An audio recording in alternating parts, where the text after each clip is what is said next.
cô tôi pha tôi lên cơ tôi lên cơ châu pha phải đau nhiều con ai làm mày nữa tôi chạy bài được phân nó bò vẽ tôi cho hơn đại chuyện đấy chứ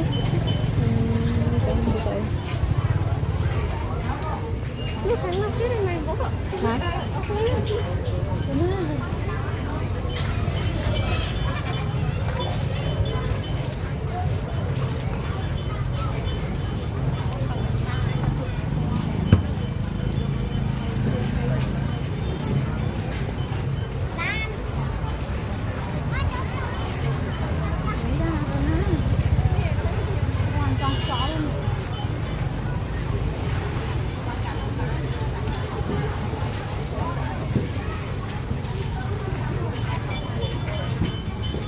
green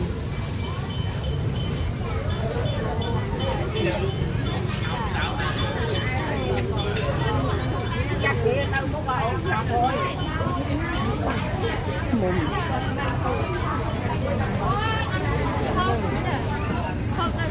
tới hở lại nhé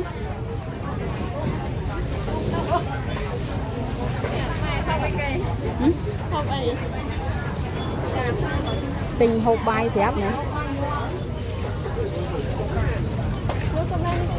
hả?